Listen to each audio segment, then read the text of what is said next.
Bapak, Ibu, saudara-saudara sekalian yang mulia, pada malam hari ini sesudah kita membahas tentang syarat-syarat solat, baik syarat-syarat wajib solat maupun syarat-syarat sah solat, malam hari ini kita akan membahas tentang sifatus solat, yakni tata cara solatnya Nabi Muhammad sallallahu alaihi wa alihi wasallam dalam madhab Imam Syafi'i radhiyallahu ta'ala anhu. Sebagaimana kajian yang lalu dijelaskan, ada namanya disebut syarat, ada namanya disebut rukun solat. Apa itu syarat solat? Syarat solat adalah ma yatawaqqafu alaihi sihhatus solati wa huwa kharijun an mahiyatis solati.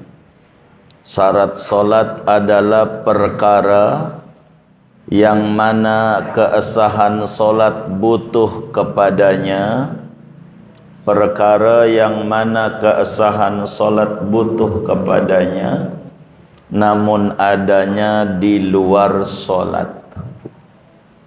Adanya di luar solat. Seperti wudu.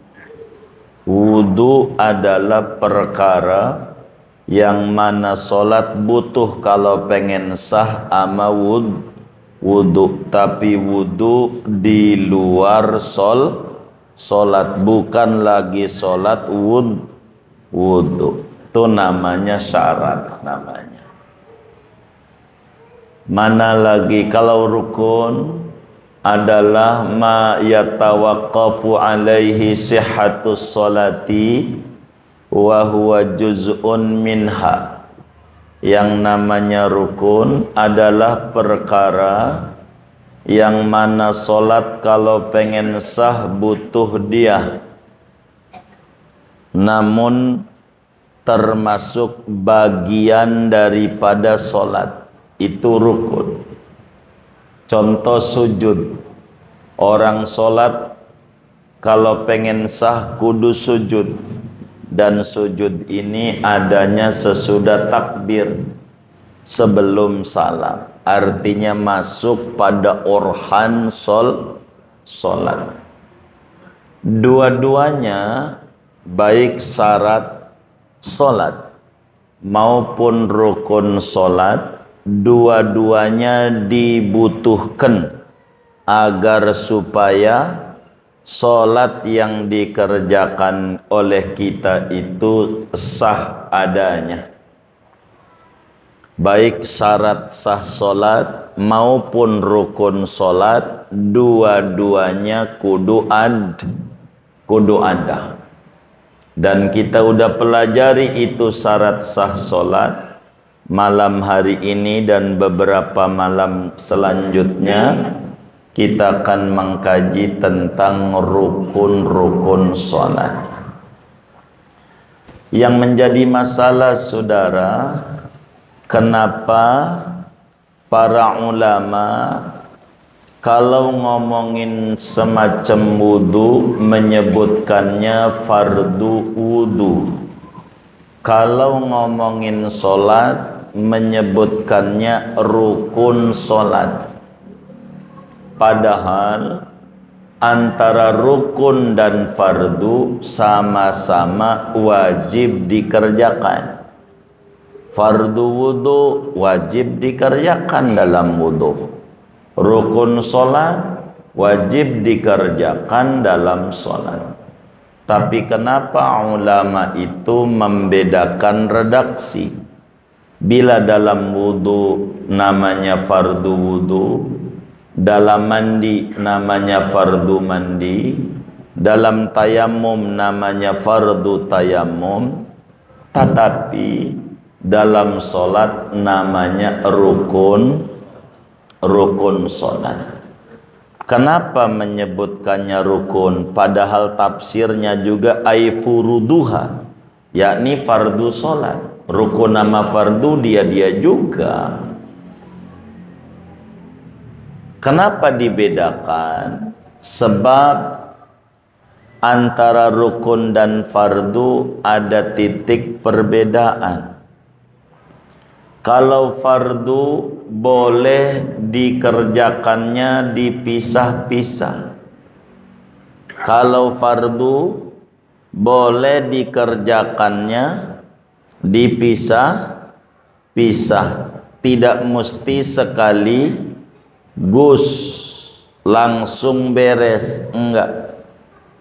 Akan tetapi kalau rukun tidak boleh dipisah-pisah dari seluruh perbuatan sholat, yakni kudu mualat. Kalau dalam fardu enggak. Contoh wudhu. Saudara wudhu basuh wajah di kamar mandi, basuh wajah. Terus tangannya ntar di tempat cuci motor di depan halaman, boleh. Tangan. Habis selesai tangan, balik lagi ke dapur buat pala, boleh. Dari pala keluar lagi tempat cuci motor, keran di depan, buat kaki, dipisah-pisah, boleh. Kalau fardu. Nih ada berapa keran tuh di bawah nih masjid nih. Wajah di keran ini, geser lagi keran sebelahnya. Keran sebelah. Cuman kata orang sejak kapan ini? Begitu. Tapi karena syaratnya yang penting sebelum kering wajah atau anggota yang pertama. Itulah fardu. Kalau rukun enggak bisa. Harus menyatu. Saudara diri di Masjid Al-Madinah, ntar baca Fatihah di rumah, kagak bisa.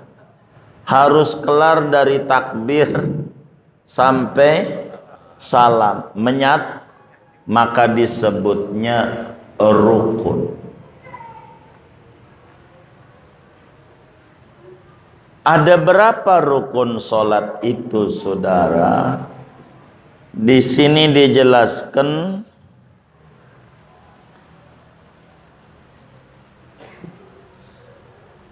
arkanus sholati ay furuduha arba'ata asyara bija'lit tuma'ninati fi mahalliha ruknan wahidan. Saudara sekalian, sebelum kita ngomongin jumlah rukun sholat ada berapa, perlu diketahui dalam sholat yang kita kerjakan itu terbagi dua. Dari mulai kita takbir sampai salam tuh kalau mau dikelompokkan terbagi dua. Yang pertama adalah perkara yang wajib dikerjakan. Pertama adalah perkara yang wajib dikerjakan.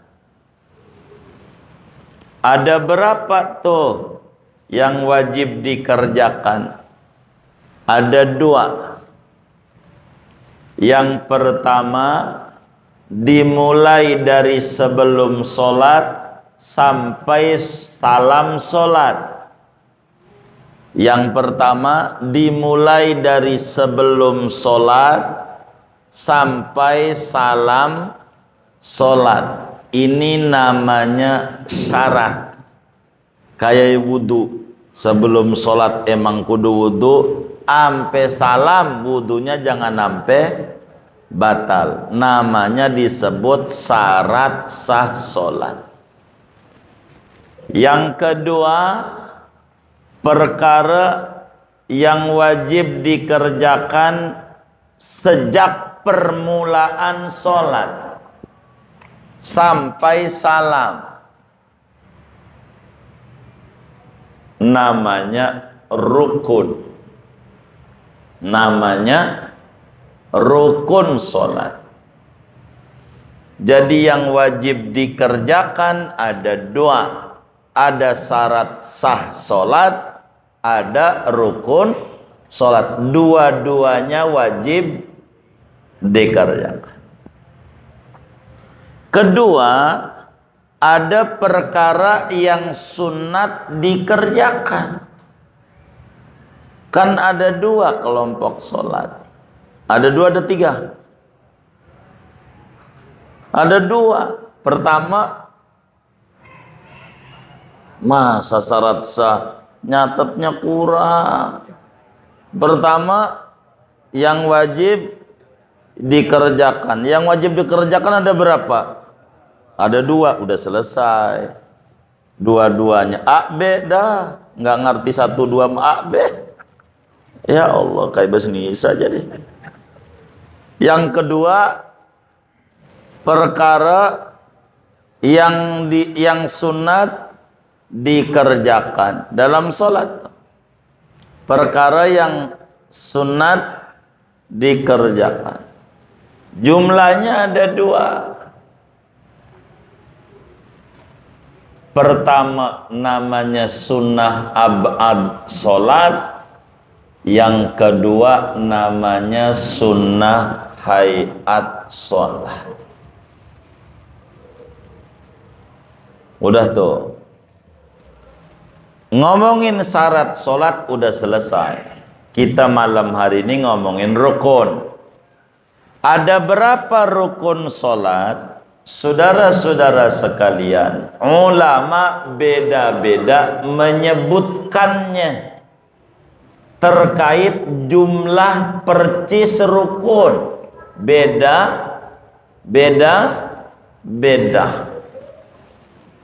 Akan tetapi perbedaan ini perbedaan penyebutan saja. Esensinya sama. Judul doang yang beda. Kalau judul beda, enggak usah diributin. Namanya disebut khilaf lafzi. Kitab Fathul Mu'in menyatakan bahwa jumlah rukun sholat ada 14. Jumlah rukun sholat ada 14.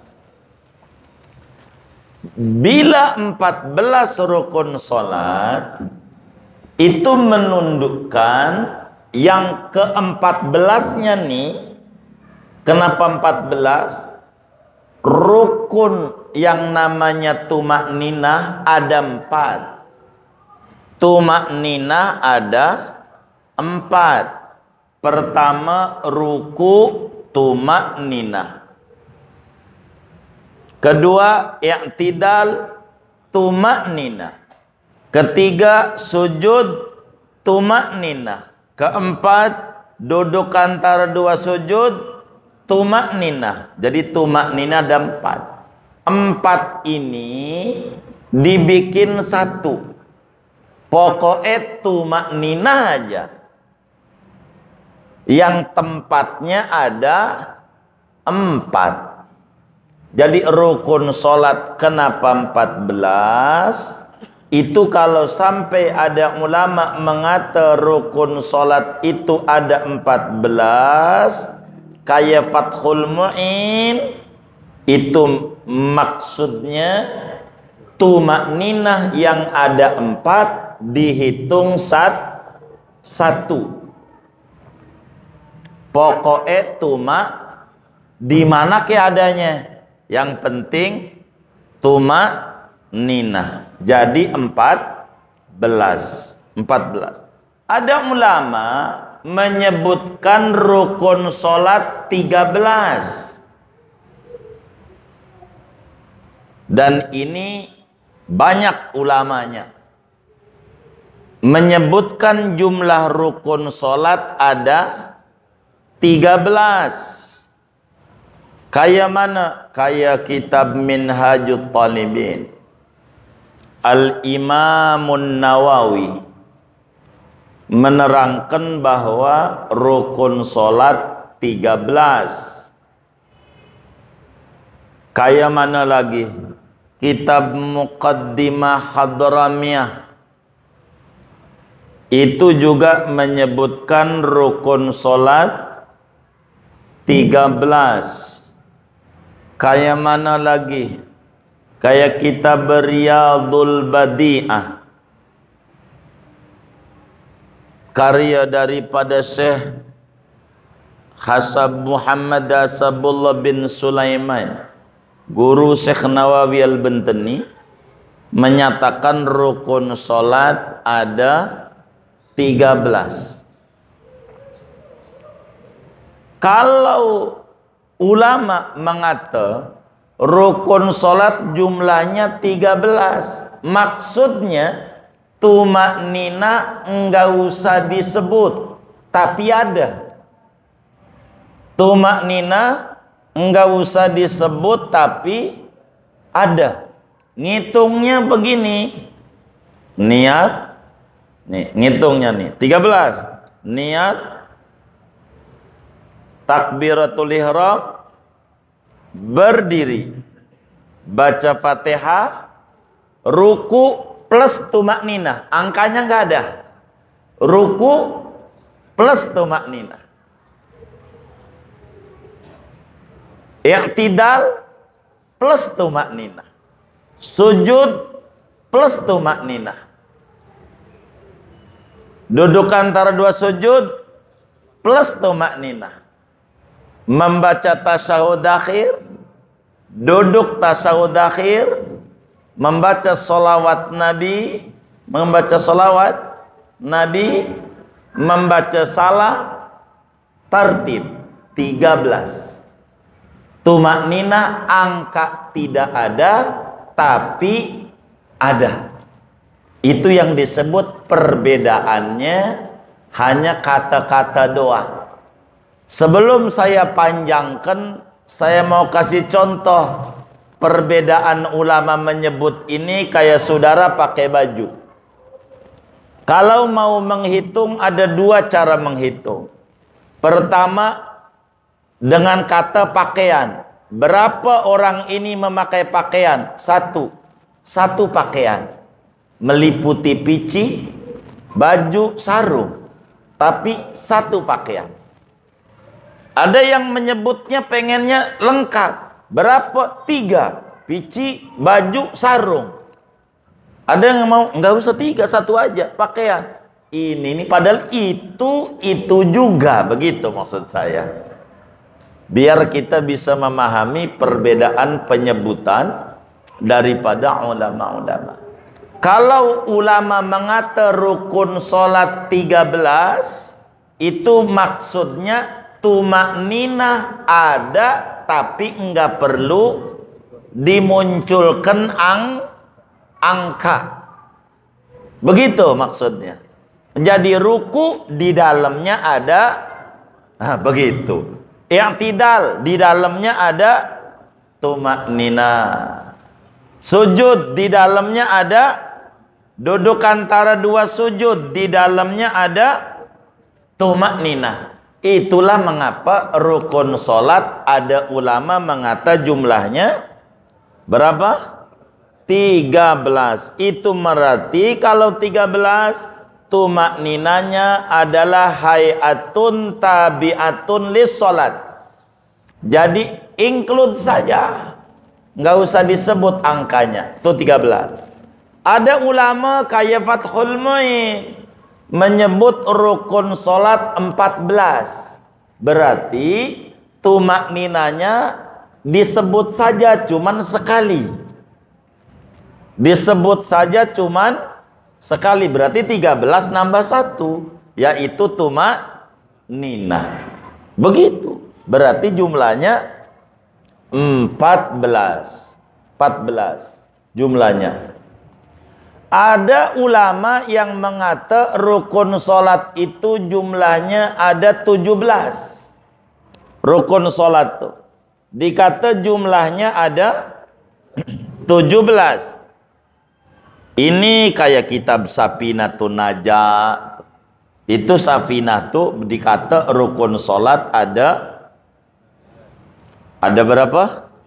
17. Kitabnya semacam Safinah, semacam mana lagi ya, Raudhatut Talibin, semacam kitab Tambih Imam Abu Ishaq Asy-Syairazi. Begitu tuh, semacam kitab tahqiq karya Imamun Nawawi, itu rukun solat jumlahnya 17. Kalau dikata 17, tumak-ninahnya semuanya dikasih angka. Jadi 13 ditambah 4. Angka aja. Kalau dikasih angka 13 tambah 4, 17. Niat, takbir, berdiri, baca Fatihah, ruku, tumak-ninah. Tuh angkanya ada. Yang tidak, tumak-ninah. Tuh ada angkanya. Nyebut angka, isinya beda juga nih. Apa yang tidak, tumak-ninah. Sujud, tumak-ninah. Duduk antara sujud, tumak-ninah. Tasahud, duduk tasahud, solawat, begitu. Duduk tasawuf, solawat, sholat Nabi, solawat, salam, dan tartib. 17 tuh. Ada ulama menyebutkan 19. Itu maknanya sujudnya 2 kali masing-masing. Itulah kitab semacam Sulamul Munajat. Rukun sholat ada 19. Kok 19 nih ya?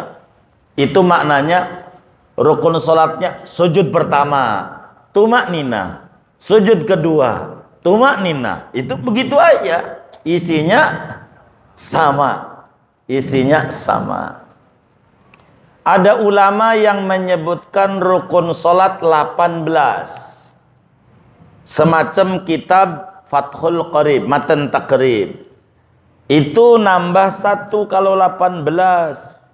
Dari 17 nambah 1, yaitu niat keluar dari sholat. Dan itu dhaif. Yang muktamad sunnah saja niat keluar dari sholat. Realnya 17.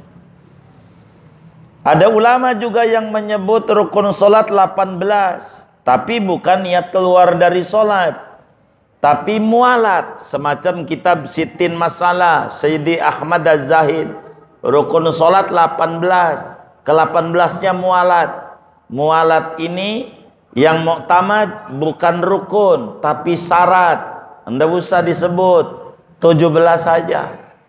Begitu. Jadi rukun sholat ada yang 17, ada yang 14, ada 13, 14, 17, 18. Yang 18 ini ada yang ke-18-nya niat keluar sholat, ada mualat. Yang niat keluar sunnah dimasukin pada rukun oleh kiainya. Itu kurang tepat. Kemudian yang 18 mualat syarat dimasukkan pada rukun. Itu sehingga menjadi 18. Ada ulama juga yang menyebut rukun sholat itu 19, yaitu masuknya khusyuk. Imam Ghazali itu kitabnya khusyuk rukun sholat. Ini mau jangan ikut ente puyang. Imam Ghazali itu rukun khusyuk rukun sholat. Kalau orang sholat hatinya kemana-mana, sholatnya enggak sah. Ulang lagi, belum sholat. Dari dohor sampai asar masih ingetin dagang kambing mulu. Begitu. Ini nggak kelar-kelar.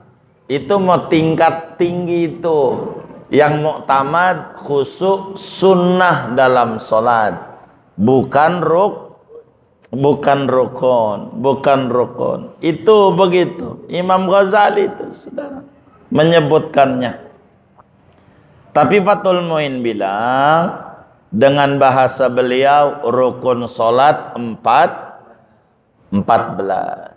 Jadi 14 itu berarti, ingetin, kalau 14 tumakninah yang 4 dibikin 1. Kalau 13 tumakninah yang 4 enggak usah disebut tapi ada. Kalau 17 tumakninah yang 4 disebutin. Jadi isinya sama saja.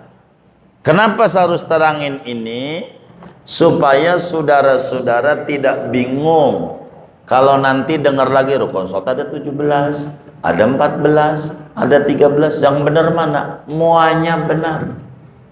Muanya benar, begitu. Muanya benar. Dia juga. Saudara mau nyebut Indonesia, Nusantara, Ibu Pertiwi, dia juga. Isinya dia juga. Isinya. Jadi terserah. Kalau Fathul Muin menyebut rukun sholat itu jumlahnya ada 14.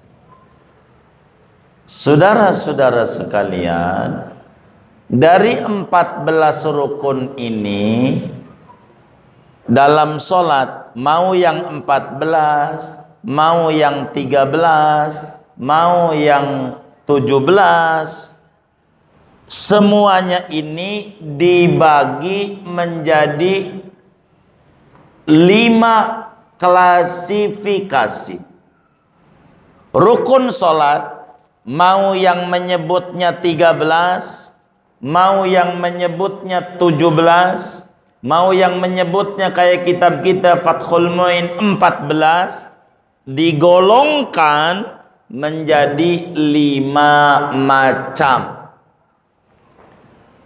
Pertama namanya saudara rukun qalbi. Pertama namanya rukun qalbi, yaitu rukun sholat kerjaan hati doang.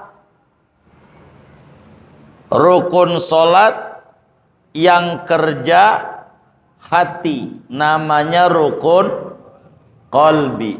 Jumlahnya 1, yaitu niat. Niat itu namanya rukun qalbi. Rukun sholat urusannya hati. Yang kedua namanya rukun qauli. Rukun sholat yang kudu diucapin oleh lidah, didengerin oleh kuping sendiri, kudu digerakin lidahnya sama huruf. Qomat kamit doang kagak ada hurufnya, enggak sah. Namanya enggak diucapin. Kalau ngucap pakai lidah. Kalau goyang-goyang lidah doang, enggak ada hurufnya, enggak ada suaranya, namanya mbah dukun. Kalau dukun tuh goyang-goyang lidah doang, kagak ada suaranya, sebab takut dicolong ilmunya, dia kagak laku. Begitu. Jadi rukun qauli, mulutnya baca, kupingnya dengar. Jumlahnya ada 5. Pertama takbiratul ihram. Yang kedua baca Fatihah. Ini baca dulu nih. Pertama baca takbir. Baca takbir ihram tuh baca takbir tuh, baca Allahu Akbar. Kedua baca Fatihah. Fatihah tuh kudu dibaca, nggak boleh komat kamit atau turu. Aja. Begitu. Baca kedengaran nama kuping. Kuping dewe. Baca Fatihah. Ketiga baca at-tahiyatul, baca tasyahud namanya, kudu dibaca tuh. Jangan tahu-tahu tuh udah nengok aja. Atayatul. Keempat, baca sholawat Nabi pada tasyahud akhir.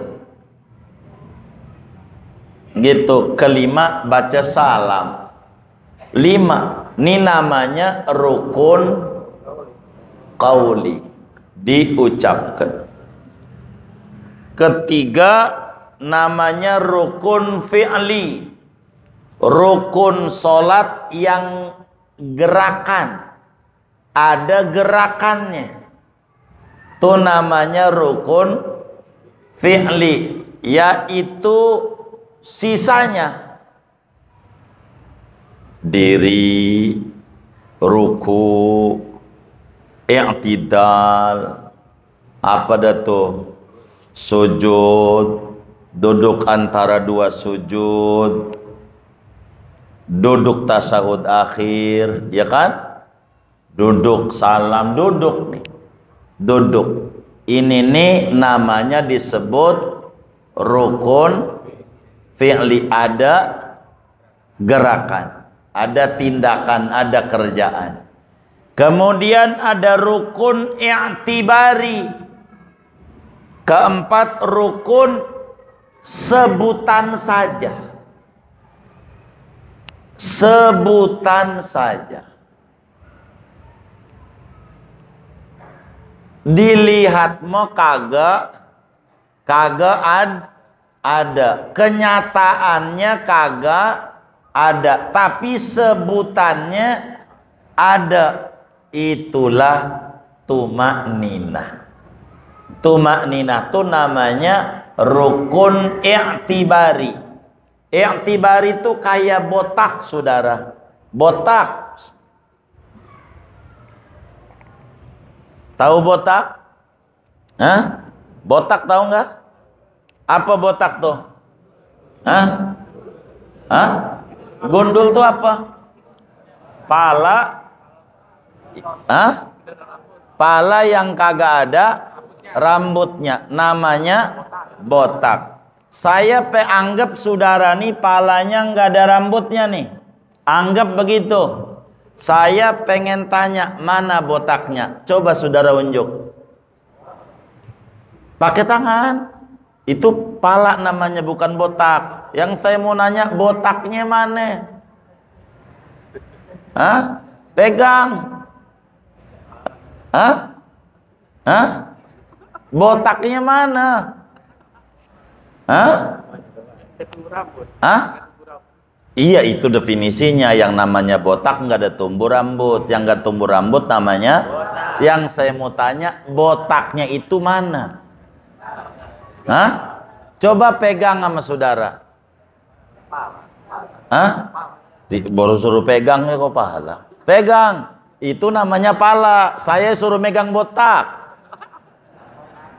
Mana botaknya? Hah?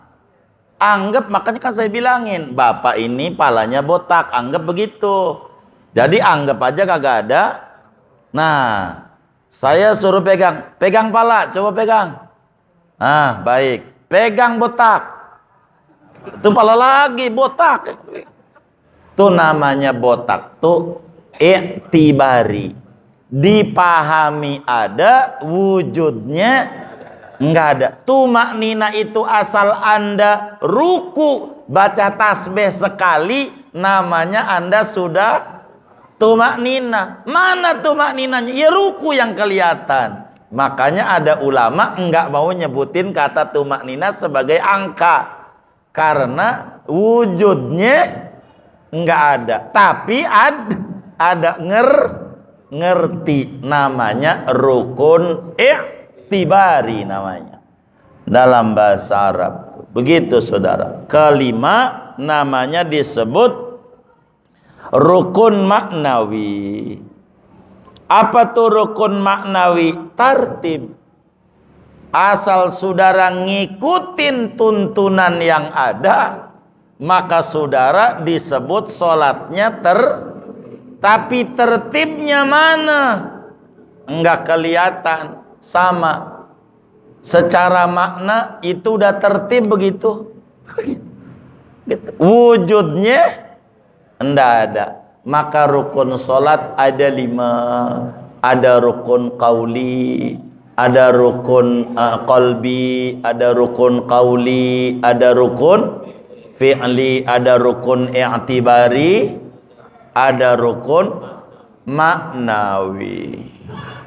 Rukun maknawi 1 tertib, rukun i'tibari 1 yaitu tumaknina. Tapi kalau saudara menyebutnya banyak ya 4 tumaknina, begitu mau banyak. Begitu. Ada rukun fi'li, ada rukun qauli, dan ada rukun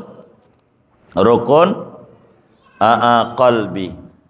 Kemudian itu saudara sekalian, dari rukun solat yang 14, secara umum kalau ngomong solat tuh bisa digambar kayak orang biar kita paham.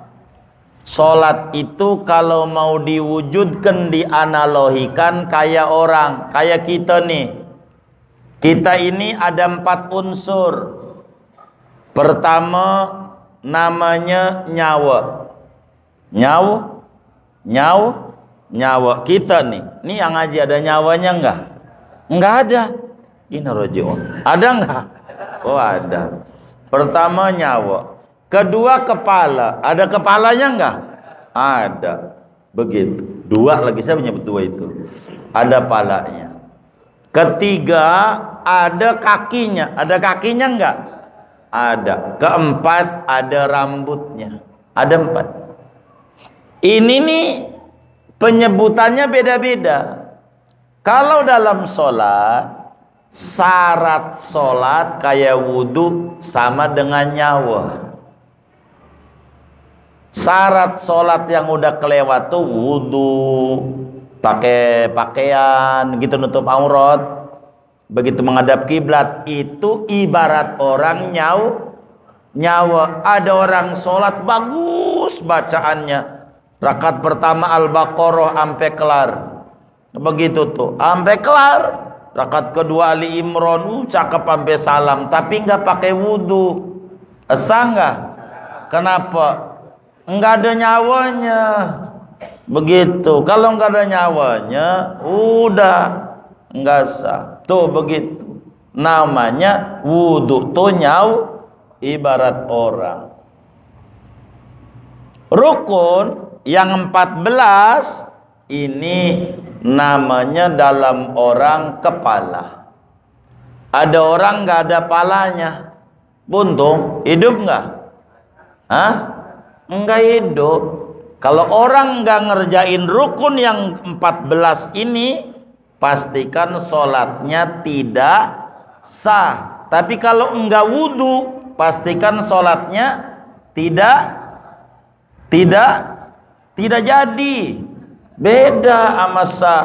Kalau sah, syaratnya udah beres. Kalau belum wudhu, sholatnya tidak jadi. Begitu. Kalau belum wudhu tidak jadi. Kalau udah wudhu sholat 2 rakaat dohor kentut, sholatnya batal. Ya nggak sah juga. Sebutannya beda-beda. Sebutannya. Kemudian ada yang pangkatnya kaki. Itu contohnya kunut subuh. Kaki. Ada orang nggak ada kakinya, masih dipanggil orang nggak? Nggak ada kakinya, orang bukan katanya. Ada orang nggak ada kakinya, orang bukan? Hah? Orang apa bukan? Orang, iya orang. Sempurna nggak? Hah? Kenapa? Nggak ada kakinya. Ada orang sholat subuh enggak pakai kunut, sah enggak subuhnya? Sah. Sempurna enggak? Sempurna enggak? A sempurna, B enggak sempurna. Hah? Sempurna atau tidak? Kenapa tidak? Enggak ada kakinya. Begitu. Biar sempurna yang enggak ada kakinya nih dikasih kaki palsu. Maka jalannya sempurna. Kaki palsu itu sujud sahwi. biar ngerti nih. Gitu, kasih sujud maksudnya biar menutupi yang kurang sempurna. Ada orang sholat subuh nggak pakai kunut, sah nggak? Sah. Sempurna nggak? Yang benar nih, sempurna nggak? Kenapa? Nggak ada kakinya. Bagaimana biar sempurna? Sujud sahwi. Apa sujud sahwi? Kaki palsu. Begitu. Ada aksesoris namanya rambut, itulah sunnah hayat.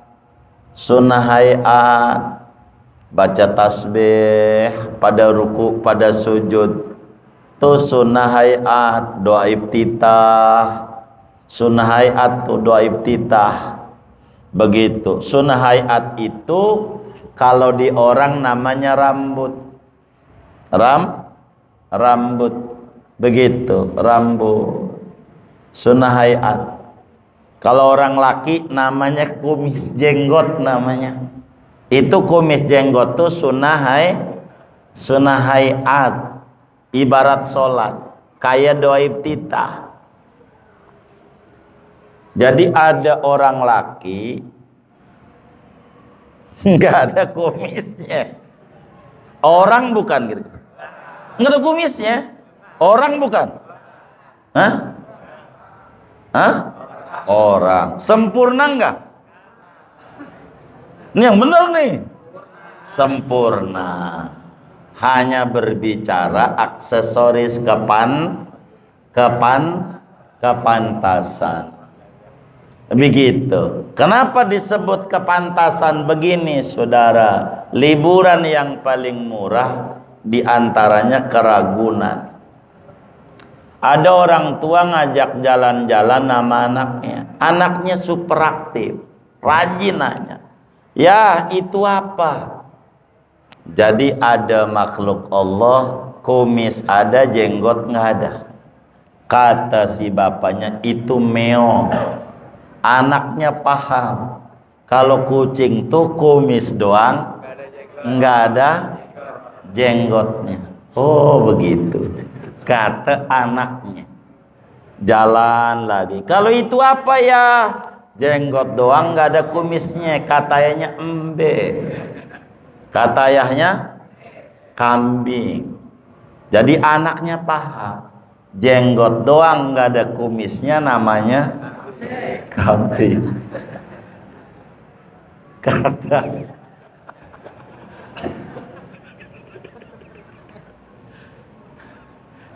jangan dicatat.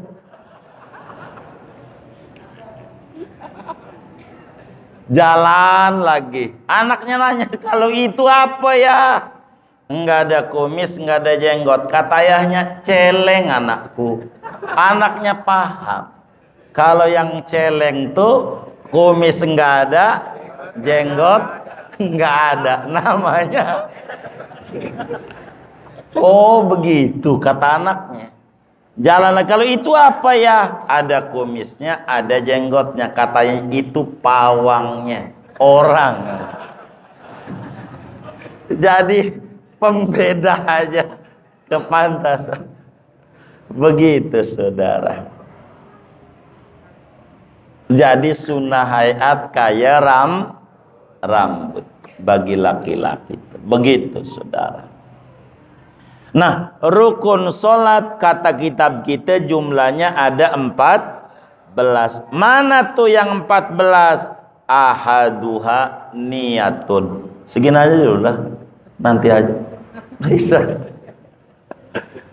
Takut ada yang nanya doang. Ahaduha niyatun. Nanti besok kita bedah. Iya baik. Ahaduha niyatun. Segini ahaduha niyatun wallahu bissawab. Ada yang ditanya mungkin?